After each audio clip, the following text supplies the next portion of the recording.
Welcome, everyone, to the L7C podcast. Today, we have a very special episode for y'all. We are going to be talking about what has taken the college world by storm, and it's now one full year of existence, name, image, and likeness. This was brought by our women's college gymnastics expert, Sarah Bogan, assembling this crew. So like I said, Sarah's on here. How are you doing today, ma'am? I'm doing so well. And then we have the captain, the leader of the L7C, but also our college football person, Byron Mitchell. How are you doing today? I'm doing good. And making her return in 2022, Dr. Chelsea Myers. Welcome back. How are you doing today? I'm doing well. So, Sarah, this was your topic. You came up with this idea. So what made you want to talk about name, image, and likeness? Like you said, name, image, and likeness has been in effect in the NCAA for about a year now. And like you said, also, it's really been taking the college sports world by storm. And as somebody who follows college women's gymnastics as closely as I do, I've just seen it have a massive impact in that sport. And so I thought it was worth talking about, and also really worth talking about maybe what the impact has been in other sports as well. And so I'm really excited to have Byron and Chelsea on board. Fair enough. So we've been saying name, image, and likeness. So Sarah, what is name, image, and likeness? So the name, image, and likeness policy in the NCAA allows athletes to profit off of their name, image, and likeness. So things like just their personal brand, basically. So previously in the NCAA, that was not allowed under the NCAA's amateurism rules. And that was kind of, there have been a lot of really big criticisms of NCAA and their amateurism rules. But one of the big ones is that essentially college athletes couldn't sell their autographs. They couldn't make appearances. They couldn't use their personal brand to make money in other ways. And name, image, and likeness policies allow them to do that. So they can profit off of themselves, basically. And this started way back, I believe, 2013, 14. Byron, I know you play video games, and I know you know the good old NCAA football and March Madness basketball video games that were very popular, and they got shut down in a hearing because of the athletes being on those games, not getting paid while they're getting sold, et cetera, et cetera. So when name, image, and became a thing, what was your initial thoughts? First going back to that ruling, so that, like you said, it was early to late 2000s, when a former UCLA basketball player, Ed O'Bannon, and 19 other students sued the NCAA because of they weren't getting paid for their brand, basically, for like NCAA football and NCAA basketball. So a judge basically ordered the NCAA to pay $44.4 million in attorney fees, along with another $1.5 million in costs to lawyers for the plaintiffs in O'Bannon's class action lawsuit. So then in 2019, they said, all right, you guys got a year or two to figure out how to come up with a name, image, and likeness. So when it first happened, I was like, wow, maybe NCAA will come back, because I was thinking selfishly because I miss NCAA football. But I'm happy that the college players now get to be paid for their personal brand. I think it's a good look for the NCAA to allow the college athletes to get paid now. Chelsea, when name, image, and likeness first came out, because obviously you're a college professor now, so you've been around the athletes forever, and like quick Chelsea flex. Didn't you used to tutor like the same class that Lamar Jackson was in or something like that? Yes, I have to be careful because I can't, disclose. But yeah, I worked with student athletes in academic services. So I kind of saw the transition from them not being able to do anything to them starting to talk about the possibility of NIL and then ultimately being implemented. What I find really interesting is, people are lamenting the NCAA for making this happen, but the NCAA absolutely dropped the ball on NIL. They didn't do anything. It wasn't until states started, putting into their legislation these NIL laws, beginning with California and then even Florida and some of those other states saying, yeah, these college athletes should make money off their name, image, and likeness. And then suddenly the NCAA was backs against the wall and had to make a decision because, is a governing body such as the NCAA going to supersede state law? And the answer to that question is probably not, despite the fact that these institutions are members of the NCAA. So, for the NCAA, it wasn't a situation where they're like, oh yeah, sure, we think, college athletes should make their name or should make money off name, image, and likeness. Instead, it was, well, we don't have much choice if we want to keep control of college athletics. So, Chelsea, you brought up a very good point there because Sarah, by the way, does a fantastic job prepping everyone and me when it's time for her episode, sends great notes, all that jazz. So definitely shout out to Sarah as she's literally right there. But like a normal person, I had normal person questions for that. Your thing was a perfect segue. So you talked about how the states got involved and they were able to get this done relatively quickly once they got involved. As a person who, I'm not saying for the people here, but people who don't like sports, like how is that supposed to make them feel when, me personally, I love sports, but the fact that governments had to get involved in that when there's a whole bunch of other problems on the planet Earth, especially in the United States, that they're lollygagging about, how's that, like, how do you think that makes like a normal person feel? Well, I would honestly flip that back at you, right? So most athletes most individuals on a college campus are not athletes, right? Mm-hmm. And they can make any dollar amount on their name, image, and likeness. They can have a YouTube channel and get brand deals. They can be social media influencers. And the whole premise of the NCAA is that college student athletes don't get treated any differently than the regular student population. So that's why, they can't accept gifts and different things because the NCAA says that this is an extension of the educational experience.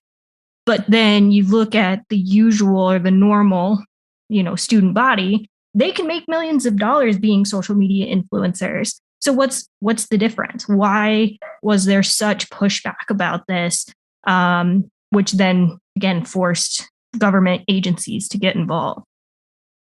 So I think the pushback on that part, and Sarah and Byron, jump in whenever you want, because I was actually reading about the pushback, and this came from Miss Alexandra Lawrence. Shout out to you, we'll never meet you, from the Baylor Larians. So I guess that's their local news thing, talking about, this was before she knew how the athletes were going to get paid. At first, she was writing this article saying how the universities shouldn't pay the athletes because then they're basically public employees then. And I know they weren't going to do that anyway, because if you're a public employee at the university, that means you got to pay health insurance and benefits, and they weren't going to do all that. So her little thing's a little outdated. But she talked about not everyone plays sports on the school, correct?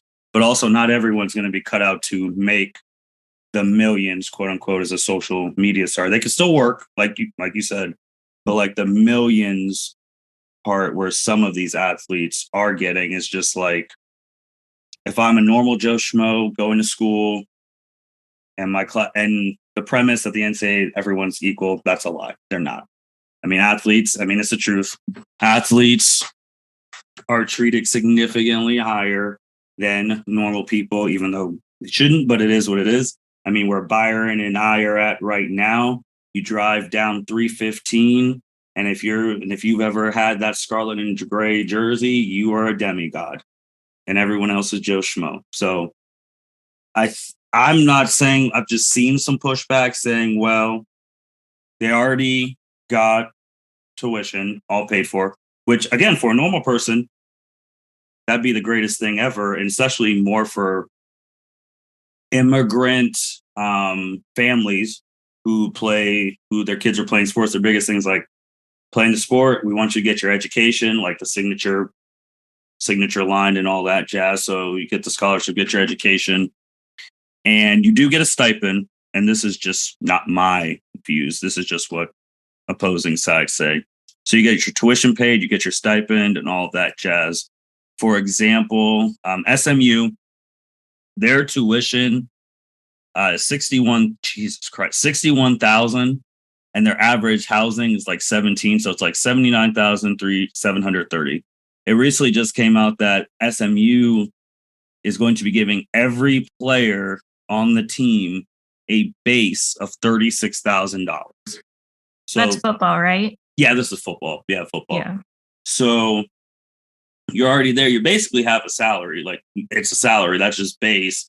And everyone here works. And when you're talking to HR, where they're like, well, this is your salary and this is your health care. So your total amount is X amount of that. So SMU is going to be paying almost $3 million a year just for the team.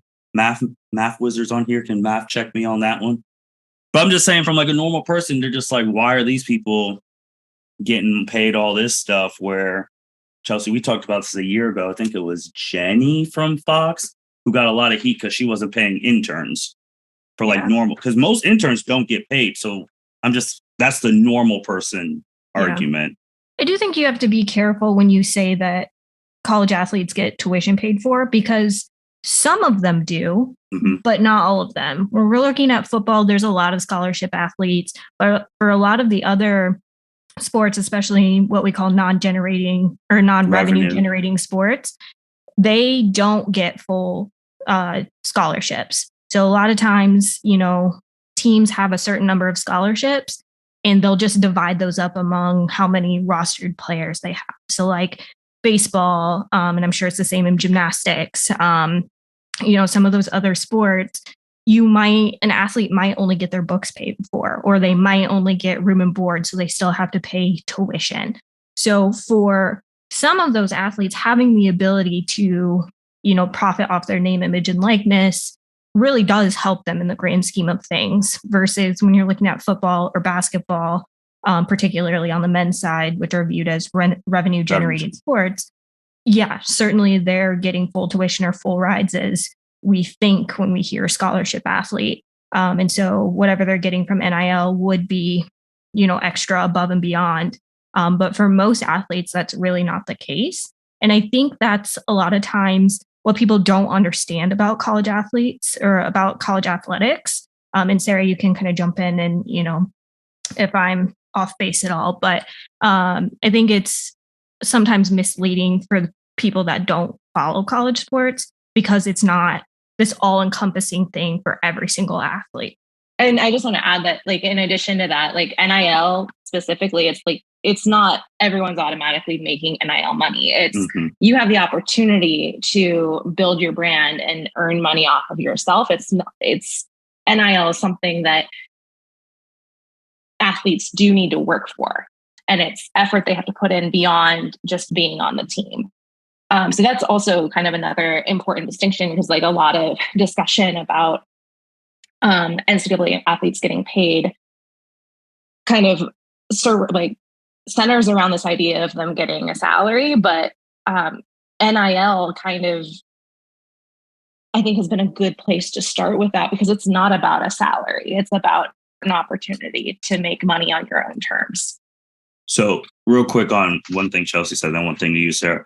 So with the scholarships and stuff, Chelsea was right, because for everyone who is on this podcast knows I have two brothers, and the youngest one is extremely gifted in all sports. So when he was going through his scholarships and all that stuff for schools offering him to play basketball full ride, I won't name the school, but there was one school in Ohio that he really wanted to go. And they found out it was a D2, D1, and they found out that his father was a professor at the school. And he's like, hey, we're trying to also get this other guy. Do you think your dad can find a way to send his free tuition at the university over to ours. And you're just sitting there and you're like, what? So the Chelsea's thing is true. Even some of the top ones, if they find out you have some way to levy up some money so they can go to someone else, then that is going to be true. Also, want Byron, if you had anything you wanted to throw in. Not right now. Like, I think I agree that not all athletes get full rides to universities. I know, like, most Ohio State football players probably have a full ride, and on top of that, they also have the opportunity to make NIL money. But I think Chris Olave has like a $1.2 million NIL deal on top of his full ride to Ohio State. You mean had? You said Olave. He's gone. Not Olave. CJ? Yes, CJ. Thank you. CJ Stroud. I think it really also put in the forefront when, and it's mostly because the football gets publicized the most. That's a whole other thing. So college football gets publicized the most. It gets significantly more publicized than the basketball stuff. So you're seeing the football stuff. So Quinn Ewers, who we were just talking about, Byron with the others, he was a high school phenom in Texas. And then when NIL came out, he decided he was going to graduate early. It was a very famous $1.2 million deal for a kid who hasn't proven anything in college. Went to Ohio State, didn't play, transferred back to Texas. And at that point in time, Quinn Ewers, he was making more than some professional athletes. I know, Chelsea, we've talked about it. That's a lot more, if not more than 90% of the WNBA, a $1.2 million deal. So that was issues in itself, but we can get back to that later because Sarah has great stuff for us. So Quentin goes into one of the things. So Sarah, because you study women's gymnastics, all of that, want to highlight that more. What type of money are athletes making besides the football ones? So it varies a lot, kind of sport to sport, I'm sure. But let's see. There are quite a few gymnasts who have done very, very well with NIL. I want to kind of shout out kind of the biggest one. Who would you think, Martin, who would you think would be, just based on what you know, who do you think is the highest, who do you think has the highest earning potential in the NCAA? Based on what I know or based off what my notes that I was doing researching? That's two different things. Oh, well, before you did research. Before I did, who did you expect? My girl down in Auburn. Mm-hmm.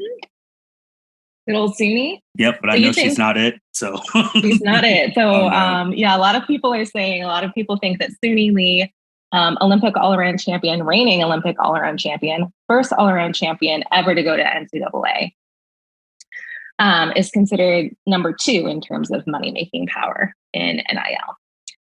In gymnastics. Number 1 is actually a woman by the name of Olivia Dunn, or Libby. At LSU. At LSU. Research yes. is right.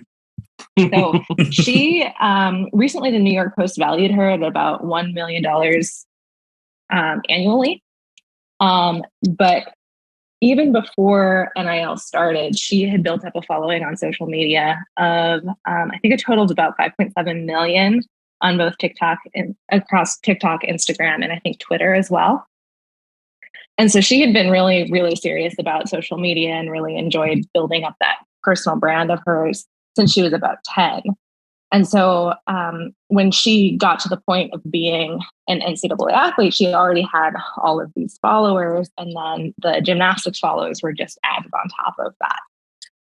And so I remember the day that the NIL policy went into effect, Libby had a billboard in Times Square that was like celebrating NIL and celebrating her in particular and her earning potential. So a lot of the average statistics that you see for gymnastics are kind of offset by the fact that Olivia Dunn is a thing. She has really big brand deals with American Eagle, Forever 21, et cetera, et cetera.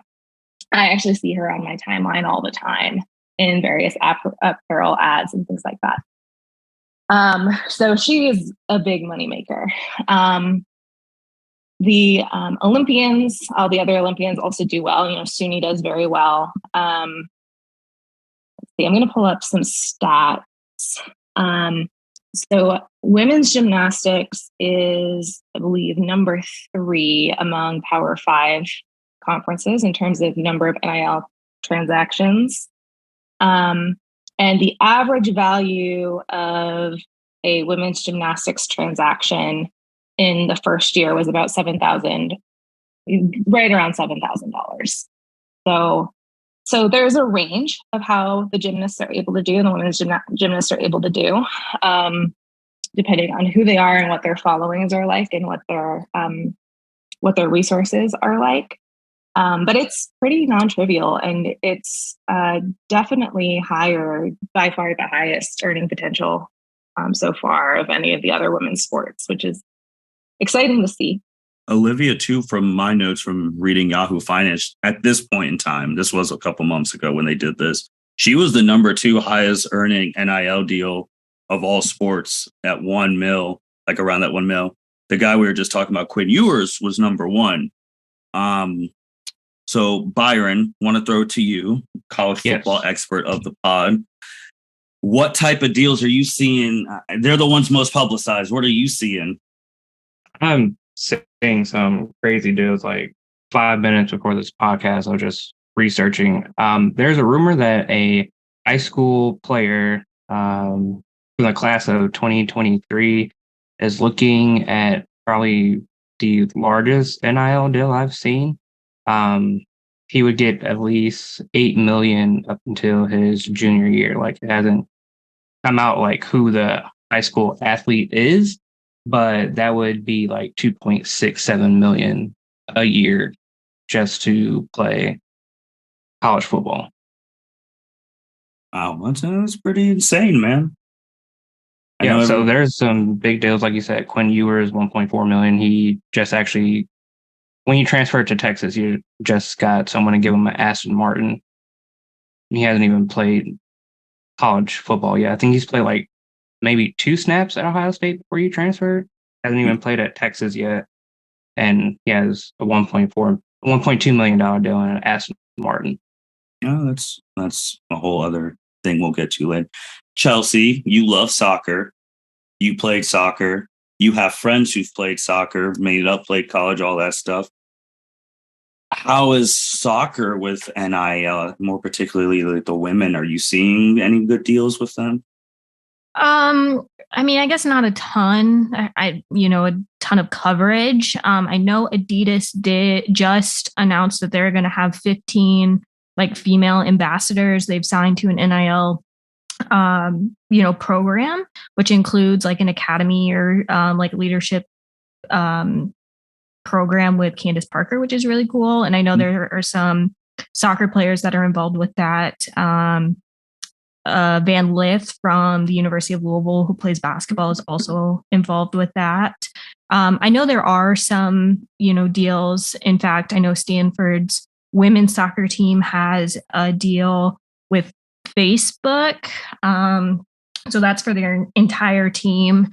They have some sponsorship deals with Wells Fargo as well. And I don't know if the players are getting individual payments from them as well. So they're definitely out there. They're just not publicized as much. But what I do want to say, most people don't know this, but the NAIA actually was the first to implement these NIL rules. And Chloe Mitchell, who's a volleyball player, was one of the first athletes to receive an NIL deal. And she, based on that, created this whole company to help other student athletes, which I think is really cool. But more than that, you think about NCAA athletes who weren't even able to go home and put on clinics. So maybe they're not the best athletes on their team and couldn't do, they weren't able to do private lessons or anything and make a little bit of money that, some other student could, that's not an athlete. And now they have the capability to do that. So, it's like them being able to have a job that they weren't before, but still using the talents that they have. So I think that's one thing for those athletes who aren't getting those $1 million deals. still are making some good money that they weren't able to without having to be these massive social media influencers. Maybe they come from a small town and everybody knows them. Well, now they can, put on camps and put their name, tie their name to it. I think that's really important. But we, the media and schools really focus on those big names because it makes them visible. But I think it's important really to consider some of those other athletes that now can, maybe buy groceries for their families or can support themselves in the summer beyond being on a college campus. And I think that's one of the most important things when we think about NIL that most people don't consider. Yeah. And I just want to add to that, like, even like outside, there are even things that something I didn't know about, just the amount of restriction and the amount of suffocation that the NCAA amateurism rules put on these athletes. So a lot of people have heard of Caitlin Ohashi. She went viral at UCLA a few years ago with her floor routine. And she was a poet. She liked doing spoken word poetry and things like that. And so she wanted to publish a book of poems.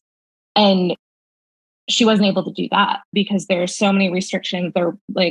She wasn't sure. There was no way of being sure that NCAA wasn't going to come after her and say, like, oh, you're making money off of your name, image, and likeness that you built up doing your sport. So even this thing that she wanted to do that wasn't related to her sport at all, she still was kind of restricted in terms of being able to do that.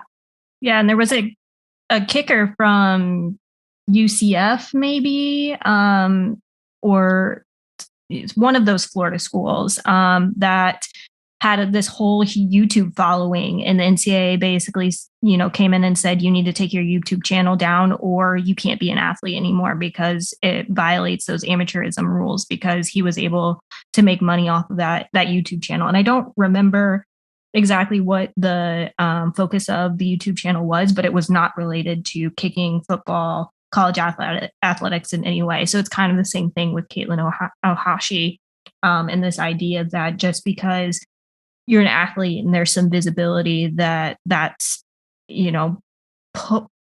pushing you making money outside of your athletic abilities. So Byron talked about it a little bit with Quinn about him getting the Aston Martin, and one of Sarah's things was like creative NIL deals. And I've seen people get free all you can eat canes as long as you're promoting the stuff. And obviously cars is a thing. Commercials for like Reichert and all of that jazz. And what other stuff, and this is just open, whoever wants to hop in, have you guys seen that have been like, that is a very interesting out of the box NIL deal? Yeah. So Leah Clapper from Florida, she actually just announced her 5th year. She's coming back for Florida for her 5th year. But she was up for, at the NIL Awards at the end of this year, she was up for Innovator of the Year. And one of the things she did was she created a gymnastics themed board game and developed it and started marketing it and selling it. And so that's really cool. And another example of, like being able to start your own business as an athlete now that she wouldn't be able to do either. And then another kind of outside of the box, creative NIL approach that I want to shout out is Megan Skaggs, who is also at Florida. And she used her NIL capabilities to do what she called the Tiny Bow Project. So Megan is really famous. She always wears her hair in 2 French braids, and she always put 2 bows on the ends of each of her buns. And so for this past NCAA season, she started what's called the Tiny Bow Project, where for every home meet or for every regular season meet, she wore a different color bow in her hair, and she used it to raise awareness for various causes. So she used her name, image, and likeness to raise money for all of these causes. So she sold ribbon packets, she sold autograph cards, she sold personalized videos and things like that. And so NIL kind of allowed her to have this platform that she could use for philanthropic kind of things as well. So I think that was really neat. Any other crazy NIL deals that you want to see? There was, who had like a Cinderella run in the tournament this year? I think they were the Peacocks. Oh, men's or women's? Men's. Oh yeah, they're the Catholic, or I think so. So there was one of their players like got a deal with Buffalo Wild Wings, which isn't necessarily weird, but he kind of came out of the woodwork after their run for the tournament. Like nobody knew who this guy was. St. Peter's. And then suddenly he had this NIL deal and everybody was talking about him. So not like a weird one, but just kind of a random, interesting one that just happened kind of organically as a result of how well they did in the tournament. Byron, you got any other interesting ones? No, I was going to bring up the Canes one, but you did. Apologies, man. No worries. Well, I'll throw this one to you since you are a Buckeye super fan. Have you been on the Ohio State website recently? I have. They have a whole name, image, and likeness tab on the website now. Well, they have to, because there's so many rules with NIL, and a lot of institutions are saying there's certain deals that you can't do. For instance, if a school is an Adidas school, they probably can't do a brand deal with Nike. Now, some institutions are allowing that to happen, but they can't wear their gear, and it's very weird. So there's a lot of nuances, but also, some of these companies, unfortunately, are kind of predatory. I follow some people who are lawyers, like on Twitter, know some people, and some of the deals that they sign, they're basically signing their life away even more so than they did with the NCAA and their national letter of intent.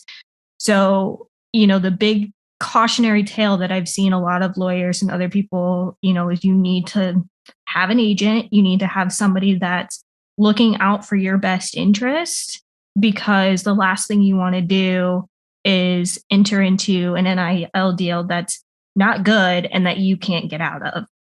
So while NIL is good, there are certainly some companies that, and I don't know any off the top of my head, but, certainly student athletes need to be careful and understand what contracts are, how to read them, what certain things mean, certain terminology.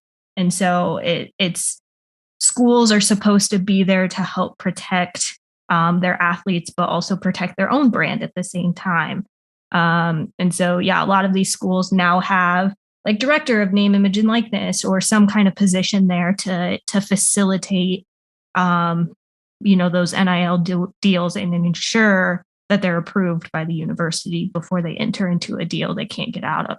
Okay, got it. And I was just going to add to that, like, in addition to like kind of protecting the athletes from predatory companies and making bad decisions and all that, there's also protecting the athletes from the NCAA, because there's a lot of murkiness with how this is going to be implemented. There are a ton of rules at the national level. There are rules at the state level. Each school has rules.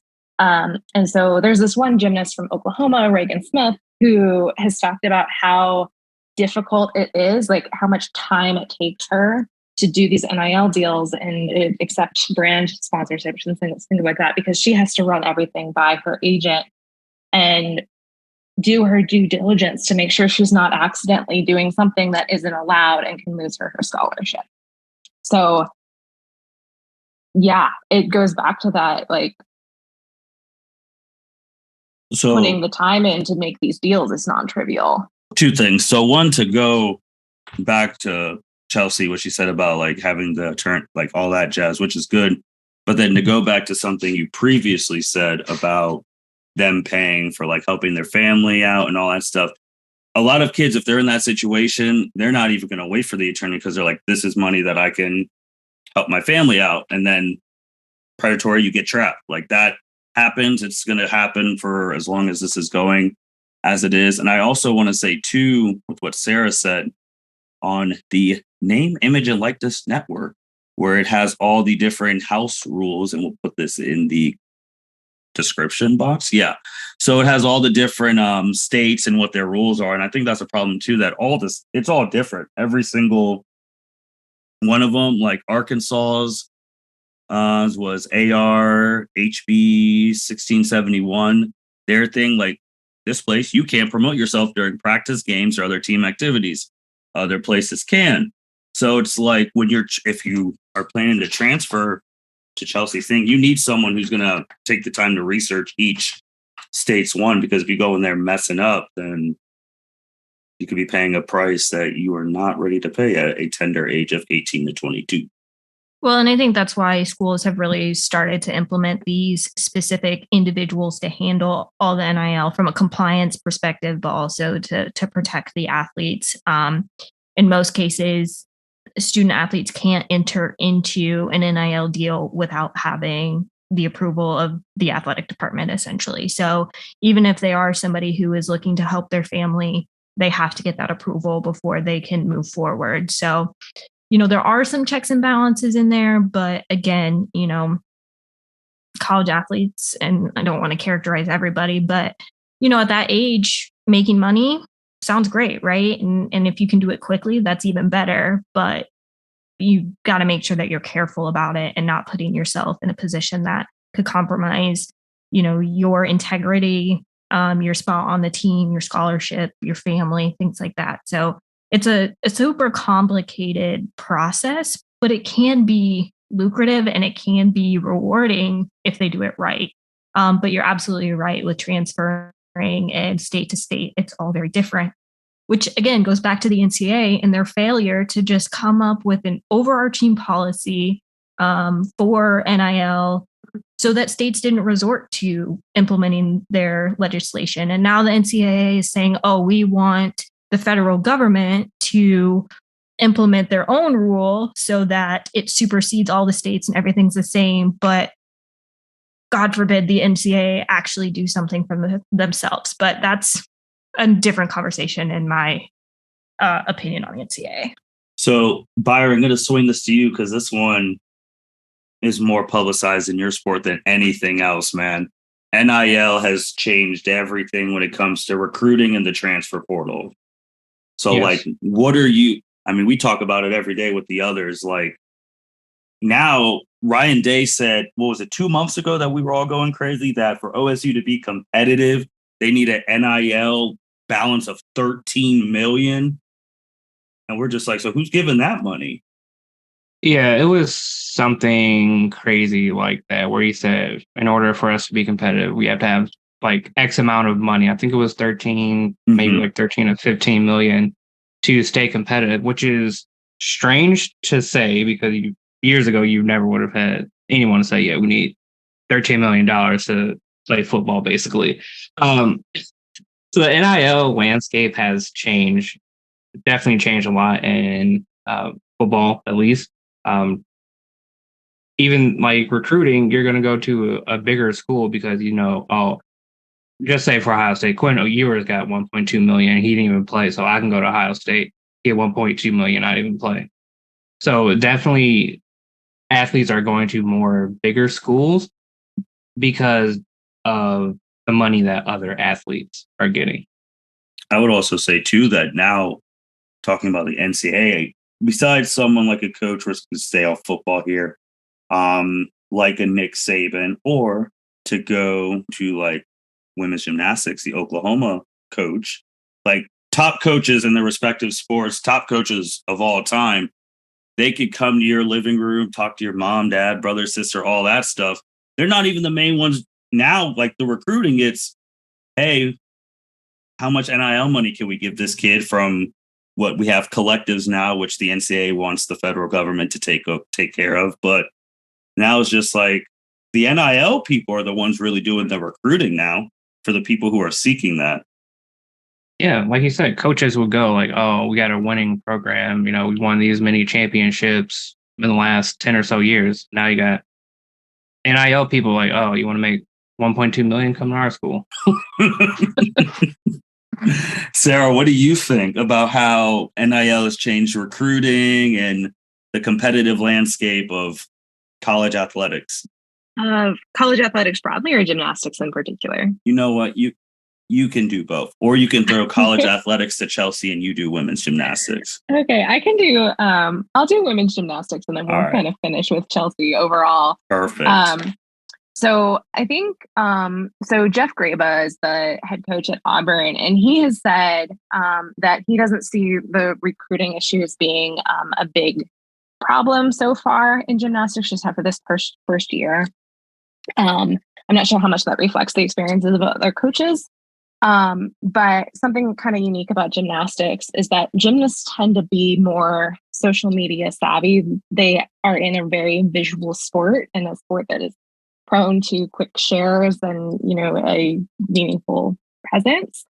And so you can have someone like Jade Carey go to Oregon State, which is, it's a non-trivial program. It's a good program, but it's not one of the top programs. And she was signing like $200,000 NIL deals. SUNY could go to Auburn. That isn't a massive gymnastics school in the grand scheme of things. And she's been able to do very, very well. And so because of just like the way female athletes or female gymnasts tend to promote themselves, the recruiting hasn't been too much of a factor. I think the biggest way that NIL has impacted college women's gymnastics in particular, and I'm not sure maybe Chelsea, whether this is the case for other sport, but at least up until now, like in recent history, the career trajectory of a women's gymnast in the United States has been, you start in elite, you do your whole elite career, you go to the Olympics, and when you make it big as an elite gymnast, when you're in high school, when you're 16, when you're younger, you typically have to make this choice. Like, am I going to go pro and accept sponsorship deals and profit off of the most profitable time in my life, in my career, or am I going to save my eligibility for college? Now with NIL, gymnasts don't have to make that choice. So Simone Biles was committed to UCLA for a while. She didn't go to UCLA because it would have been stupid for her to give up all of the sponsorship deals she made, being the best gymnast in the world. Shawn Johnson didn't even consider going to college. Allie Raisman went pro, didn't go to college. Jordan Weber, Olympic gold medalist, was the equipment manager for UCLA. And so there is this really intense choice these gymnasts had to make. And so because of that, we haven't seen very many top performing women's gymnasts in the NCAA. But now that they don't have to make that choice anymore, that's changing. So we have four of this past Olympic team in college right now. And that's a great thing for the sport. And I don't think it's something that would have happened if it weren't for NIL. Chelsea, anything you want to add? Yeah, I just think in terms of the landscape, we look at football, we look at basketball, those big name athletes, we're going to make a decision, are going to get money. It is what it is. But I always think about some of those other athletes who maybe are making other decisions, maybe going to Alabama and not playing gives them a chance to get an NIL deal, make some money, versus going to a different Power 5 school where they might play, but they don't get the exposure of an NIL. Or being, in that, football heaven, whatever you want to call it. But, the thing that I think about is coaches and the way that they've kind of reacted to NIL. So Dabo Sweeney basically was like, if college athletes get paid, I'm quitting. Well, obviously he hasn't quit his job. I mean, they haven't gotten paid in the sense of, they're salaried, but they are getting, a piece of that pie, for lack of a better term, for an institution that has been making money off the back of college athletes. Nick Saban got into a thing with Jimbo Fisher about paying athletes, and that's how they got the number one. Fantastic. Recruiting class. But here's the thing, and I think it's super hypocritical of coaches to be commenting on NIL when they make how many millions of dollars. And then they complain about athletes in the transfer portal and that they're leaving and not staying committed to their team and that they're flaky when, Lane Kiffin who went from Oklahoma to USC. Don't get us started. Oh, right, exactly. So Lincoln Riley. Yeah, exactly. Yeah, Lincoln Riley. Yeah. No, No, like that's a perfect example though, right? How hypocritical. And so I think, from a coach's perspective, sure, maybe it's making recruiting a little bit tougher, especially for those lesser names, maybe, some of those Power Fives that aren't as big as your Alabamas and your A&Ms and Oklahomas, things like that. But at the same time, coaches get up and leave all the time, and so for you to say that college athletes shouldn't do the same is asinine to me, in my opinion. And so for me with NIL, I think it gives college athletes a chance to get what they're owed, essentially. They're making the NCAA billions of dollars for an organization that's a nonprofit, which is laughable, but it's true.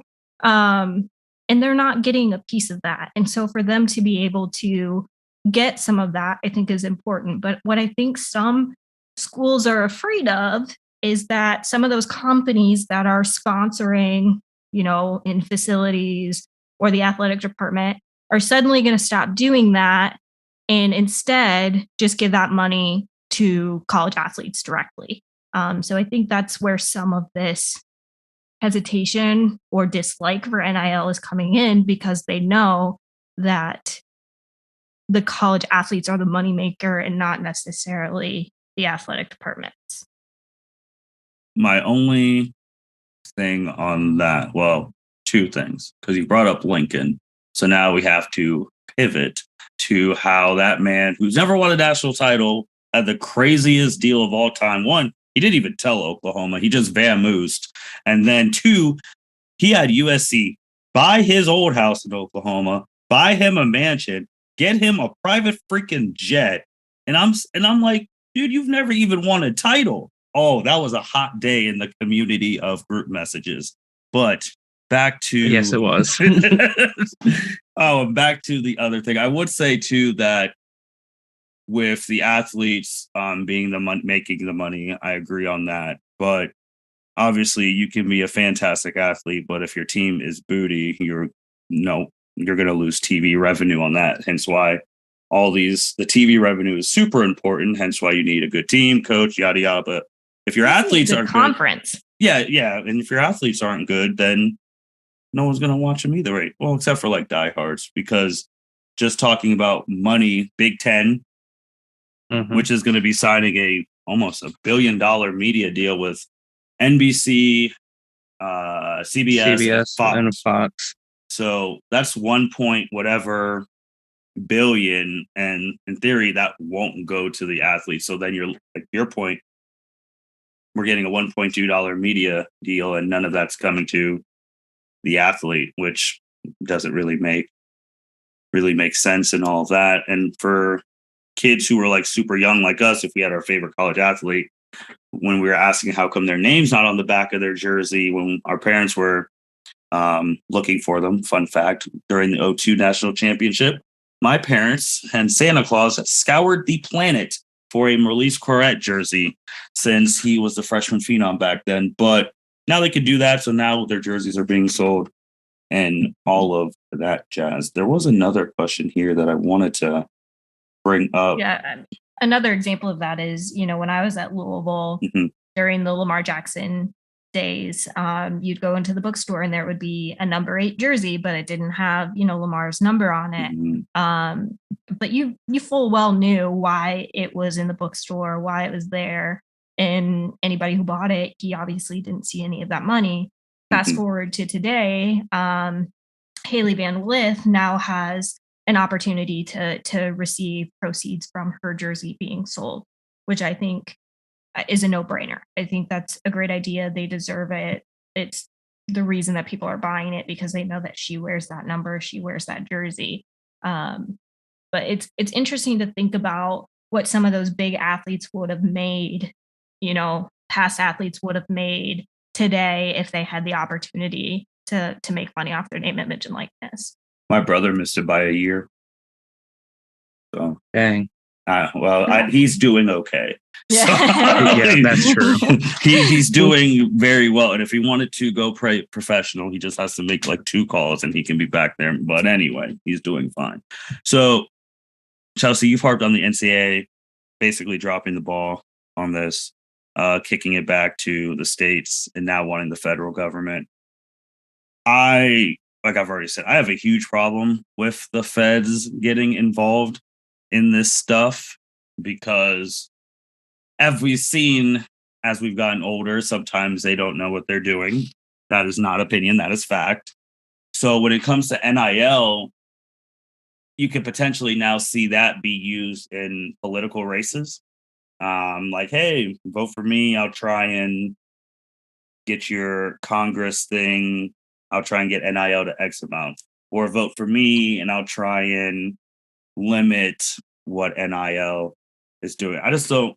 We thought the NCAA is bad, which they are, but the Congress, that's worse. So I don't know how you guys feel about that. I'm just thinking of things of where, not saying they ever would, but hey, politicians slide and stuff all the time. If they start sliding in certain laws and bigger laws so that we don't catch, that's limiting NIL or things of that nature. What do you guys think about that? I agree. Go. Go ahead, Chelsea. I was just going to say, I agree. I think, when you start to get the government involved, it just is going to make things chaotic. But I do think that there should be some kind of blanket rules about NIL. I think that, again, that's where the NCAA should have put their heads together, talked with the heads of the conferences, talked with athletic directors, figure out what makes sense, how do we regulate it, so that when students do transfer or they go state to state, that everything is exactly the same for every single student. The opportunities are the same, the rules are the same, the possibilities are the same.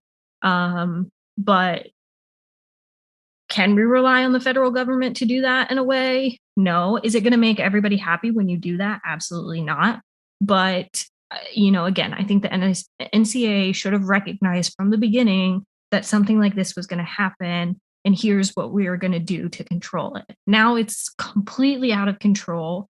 And they're trying to be super reactive and reel it all back in. And it's just a free for all for now. And it's probably going to be for a long time. And it's going to be really hard to get that back into a nice, tight little program for these student athletes, because it's just chaos. So I have a hot take on that.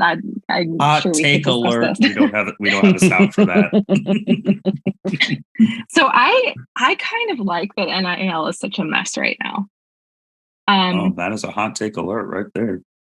Yeah, because I think, it's hard on the athletes. Yeah, it's really confusing. And there are a lot of rules and stuff we've talked about. But I think having it be kind of nebulous at first, I think has allowed for more of those creative deals to come up and for the possibilities to evolve kind of organically and to be really athlete driven. Like NIL, the NIL awards happened this past year, and they were celebrating all the different ways that the athletes found to be creative about capitalizing on themselves.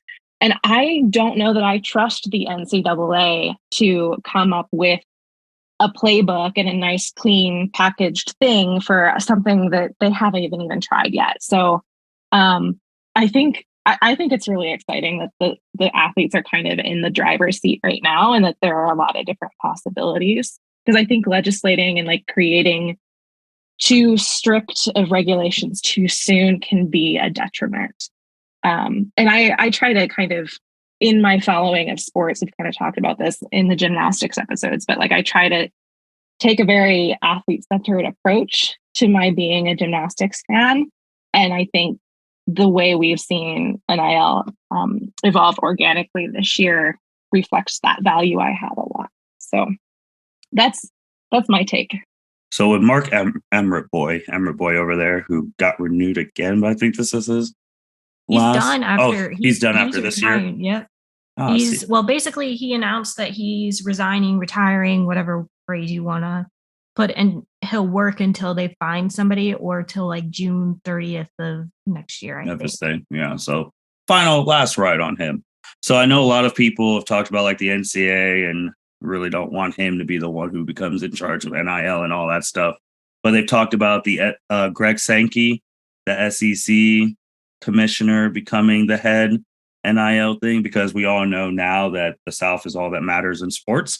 So they should be the ones in charge from what their fans and all of that saying. But to Sarah's thing with the mess, I agree, like there's creative, all that stuff. I don't want the mess to go higher up to the federal thing. And I'm not going to say that NIL is as important as when it's a certain thing that happened a couple months ago, where if you get the right people in, so it could all be gone or changed in an instant. And then we're back to square one. If you get the right people in Congress or whatever, it's like, NIL is doing this and this and needs to go. And then it could be just gone like that. So I think whoever's in charge of the NCAA, as Dr. Myers said, needs to actually do their job description that they get from HR and get something done in full control before you leave it up to Congress, because you never know what they're going to do 20, 50 years from now. So, Byron. Yeah, I don't trust Congress at all. So I'd rather the NCAA handle it before, like you said, Congress decides, oh, well, this is getting out of control, so they need federal regulation. So hopefully with this new president coming in next year, we can get some sort of something in place with the NIL. Chelsea, if you could pick the president of the NCAA, who would you pick? You get any choice. Oh, I have no idea, to be honest. I mean, I would say probably what would make sense is one of those, CEOs of the commission or of the conferences, one of the Power Fives probably makes the most sense. But, the thing to keep in mind with the president of the NCAA, they really have no power, if we're being honest. They're kind of just a major figurehead. So it's tough to say that anything will get done when they replace that person. And sure, the NCAA president takes a lot of heat when things happen, as we saw with Mark Emmert and the whole, women's basketball tournament, March Madness, things like that.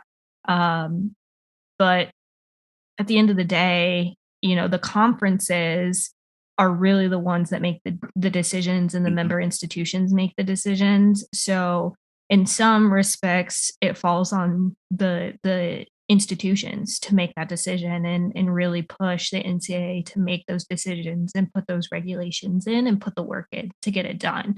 But yeah, I think there's got to be some kind of a solution to some degree that doesn't take away the creativity of NIL, but also keeps the student athletes safe, makes it easier to think about NIL, what happens, what are some basic rules that they need to follow. And then I think to some degree, you leave it up to the schools as well. Like, are there a few other rules that they want to implement? So maybe there's a particular type of company that the school doesn't want a student athlete entering into a partnership with. And I think that's perfectly fine for an athletic department to do. But I think that there should be a minimum set of rules that every member institution has to follow. But then what they do after that, I think, is totally fine. But it's just kind of a mess. And again, the NCAA should have done more from the beginning, knowing that that was likely to happen, that states were going to implement their own legislation to make it possible for student athletes to earn the money they rightly deserve. It's been too long coming. They deserve it. And it's not, taking away really from anything. Sure, it's changed recruitment probably a little bit, but I think overall it's just a sign of the times, and they need to get into the 21st century and see that the landscape of college athletics have changed dramatically. I'm glad you brought up the conferences and all of that jazz, because I know we get on Mark, and it's for any for any league, NFL with Roger, NBA with Adam. Like, obviously they're there, they're getting paid, they do what they need to do, but they're not the ones really in charge of stuff. Like, from the professional thing, that person gets employed by the owners. The owners are the ones who are running the show.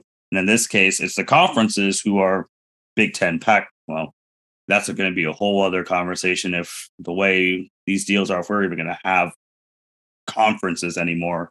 It's looking like the Big Ten versus the SEC for the rest of eternity now. But you're right that those people are just the figureheads, and it's the conferences who need to get together and figure something out.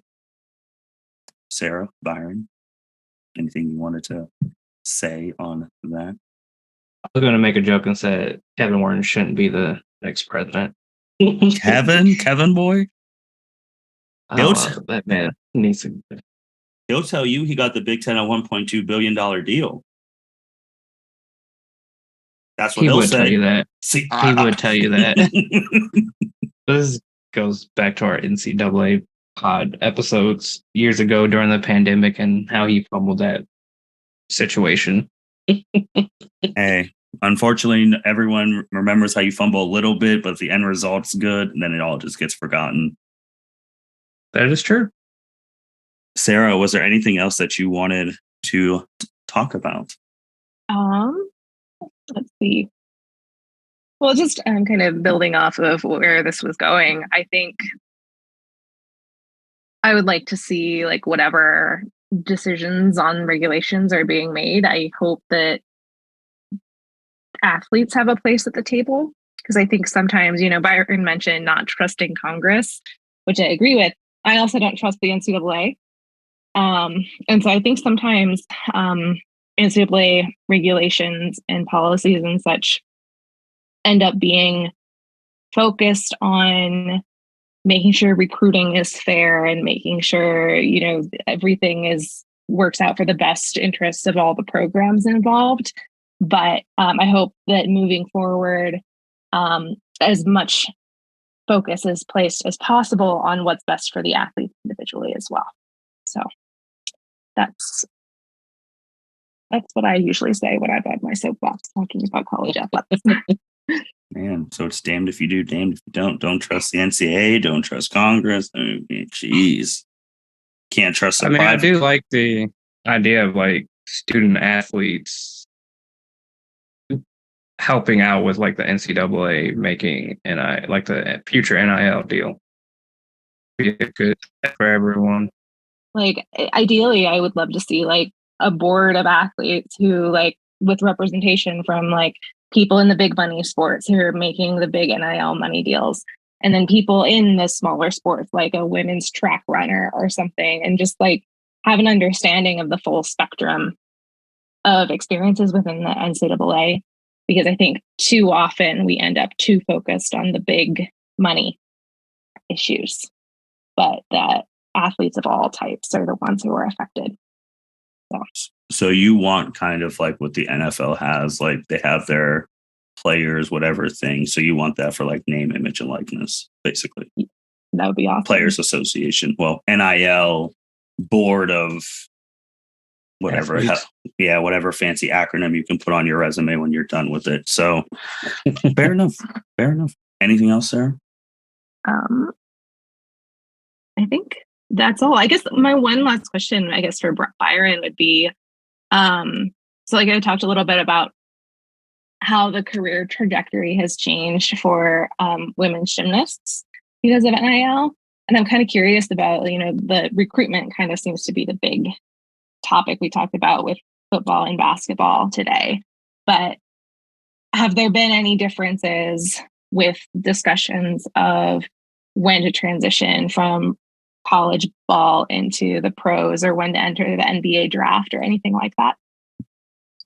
I haven't seen like any recent changes of how like the draft process works for that NFL.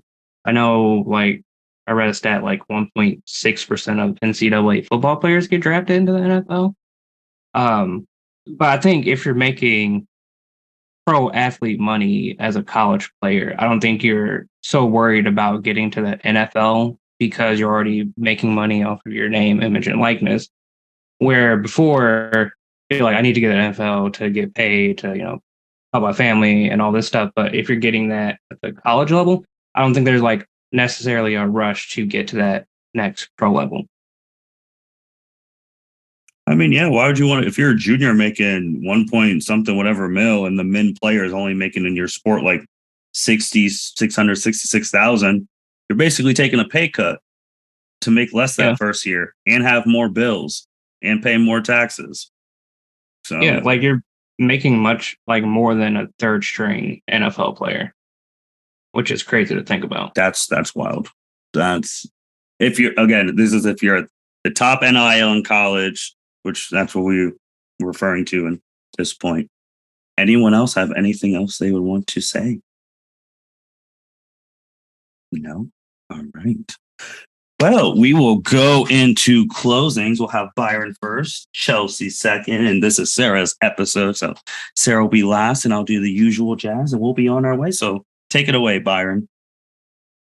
Overall, I think NIL has been great for college athletes. I just would like to see some sort of consistency across the board because all the states have different rules and opinions on NIL. So in the future, I just want like a consistent set of rules going forward for everyone. Make it fair. Chelsea. Yeah, I mean, I agree with you, Byron. I think that's important, but I also think, making sure schools and institutions are providing the resources for athletes to find these opportunities, and not just for your revenue generating sports. I think it's important to think about your Olympic sports as well, making sure opportunities are available for both your men and your women. What most people don't know is if you look at the most followed athletes, a good majority of them are female. And so those opportunities are there. And if those institutions aren't making sure that those female athletes are getting those opportunities, they're missing out. So I think that's one of the big things with NIL that I hope institutions are really paying attention to the potential for all athletes and not just your big name athletes that are on campus. Sarah? Yeah, I agree wholeheartedly with Chelsea. I think those are all really good points. Overall, I think NIL is really, really exciting. I see just mostly positive with where this is going, and I'm really, really excited to see where it goes and how it goes in the future. Nice and to the point. Okay. With that being said, thank you everyone for listening to the L7C podcast. Thank you, Sarah, Byron, and Chelsea for being on talking some NIL in the month of August, which obviously is back to school month, and not more importantly, but also we will be reaching soon in this month of August, in a couple of weeks, the 2-year anniversary of the first podcast on the L7C podcast with Mitchell Oso. And I know he has some stuff planned for the 2-year anniversary. So it's kind of crazy to think that in the 2-year, sorry, I'm going to be 2 years, and hopefully we'll have some news about some statistics on where we're at. And talking about being fair, there was a point in time where Chelsea was, at that point in time, the only woman on the podcast. And then fast forward, and now there's five, six consistent now. It's a good crew. It's half. Yeah, it's half now compared. Like we went from one woman to now it's literally almost 50-50. So yeah, so be on the lookout for that. And with that being said, thank you everyone for listening to the L7C podcast. Signing out. Thank you for listening to this episode of the L7C podcast. Be sure to like, rate, review, and subscribe to the channel. Follow us on all social media platforms, and we'll be talking to you guys soon. Take care.